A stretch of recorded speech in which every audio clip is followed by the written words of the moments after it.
Tim, that was a fun end to proceedings. Is Zach's hand all right? Yeah, he'll be assessed overnight, and hopefully he'll be right to carry on tomorrow. What did you make of that? Obviously, it was a slow build of a day, but it got a bit spicy out there at the end, a bit of fun. Yeah, it's good. It's always exciting to see both sides animated towards the end. Not sure what they were complaining about when Shipman Gill's lying down getting a massage sort of middle of the day yesterday. So, it's obviously part of the game. You're near the end of the day, and it's an exciting way to finish the day. And it's always exciting when, very rare teams finish level scores, and probably pretty happy with that when they were 5 down. Yeah, I think it was been a great 3 days of cricket. Probably a little bit more old-fashioned sort of Test cricket the first couple of days, but I think the way the guys kept the energy up with the ball, and were able to dismiss India level scores, and we're heading into a great sort of shootout over the next couple of days. And you've played here a few times. You know roughly what the script is around here. Does it look like the pitch is starting to offer a bit, and maybe the game will advance on in these next few sessions? I think we saw today as the bowlers sort of tore it away. There's moments there where there was a bit on off for the ball, but we also saw with batters that were in, it was nice to bat as well. So I think with 3 very hot days and another good day forecast tomorrow, there should be a little bit of deterioration throughout the surface at some stage.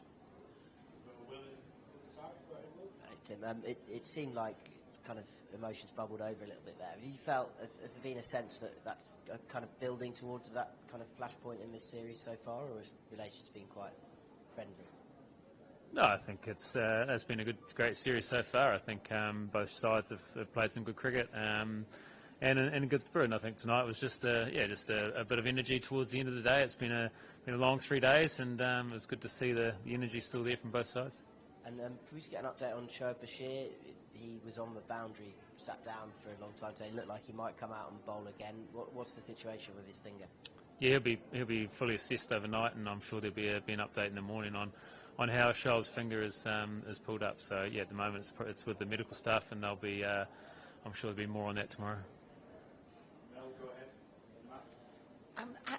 How do you think England might play this situation? It's obviously very different to the first 2 tests where they were chasing, and now they're in that difficult position of, what do they do? Do they go for it? Do they offer them something? Or because they batted very differently, obviously, in the first innings. Yeah, I think we batted the conditions on day one. You also had a lot more time, and the guys sort of adapted to those conditions. But with only 2 days left, I'm sure they'll again assess conditions. We'll chat about it now as a side, and then come out tomorrow with a plan on how we want to go about the next couple of days.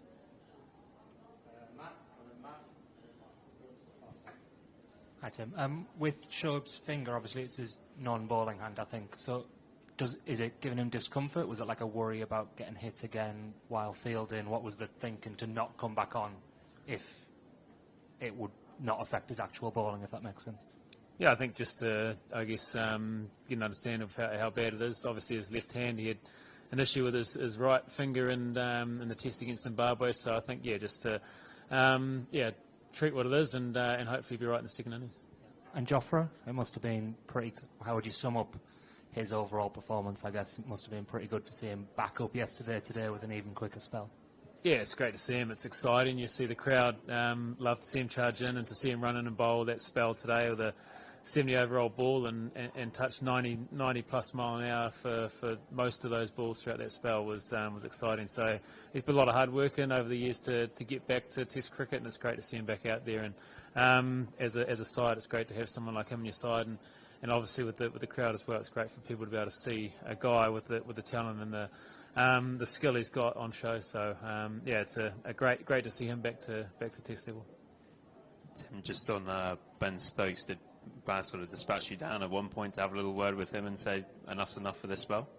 No, just seeing how he's going. I think we saw he is in some unbelievable rhythm, steaming in, and as good a rhythm as I've seen him for a long time. He's again worked hard on his body to get his body back, and to see him touching 90 mile an hour as well is pretty handy. So I think he's a tough man to get the ball out of his hand when he's got rhythm like that, but no, just down there to check and see how he's getting on. And it's been hot, but he's a he's a guy that's he loves those types of the times of the game where the game's in the balance, and he's obviously in some pretty good rhythm as well. Could I just get you to talk a bit about the dismissal of Reddy as well? Sort of seemed to get some extra bounce from nowhere, really. Yeah, he's a cricketer that makes things happen, doesn't he? And I think he just when he's got the ball and he's got the rhythm like that, he's able to find stuff from nothing at times. And I think there's an example of that. He bowled a few Jeffers throughout that spell, and like I said, at good clip as well, and sort of cracked it open there for us. But even in the middle of that spell before lunch, he was touching 90 mile an hour, and then to produce a run out like he did for Pant, and sort of open the end up just before lunch as well. So he's just one of those cricketers that makes things happen. Tim, without pointing fingers at one side or the other, is it acceptable that we've lost 30-odd overs of playing time over the first 3 days of this Test match? We've had drinks breaks taking 8 minutes, and a change of ball seems to take forever. Is it acceptable to people who've paid 150, 160 quid a ticket to lose that proportion of their prescribed entertainment, shall we say? Yeah, it's never ideal, I don't think, but it's obviously been hot, so there's been probably more drinks than usual. There's been a number of stoppages with the ball. Also, DRS takes its time. There's a number of stoppages, but yeah, to I guess lose that much, it's probably at the extreme level. Tim, can you talk about what kind of a conversation you're having, especially in these kind of wickets with fast bowlers? It's very, very close to or likely like subcontinent kind of wickets. And what's your view on the ball? The way, we are getting the ball is changed on 64 balls, 46 balls. It's keep on changing. So as a bowler, you played a lot of cricket here. Is it surprising for you? Yeah, the Duke Bulls obviously has a history of being a ball that sort of offers a bit for the bowlers throughout the innings, but we've seen obviously this year with the batch this year, they tend to have gone out of shape and soft at times. So that's frustrating, I think, for everyone. But on a surface like that, I think we saw throughout the guys kept bringing the energy. Guys are smacking the wicket as hard as they can and creating chances throughout. So I think particularly probably from Ben Stokes' spell before lunch through the afternoon, I think the guys were exceptional, and the energy they brought on a pretty good surface. So I think to toil away and get the rewards later in the day was pretty good.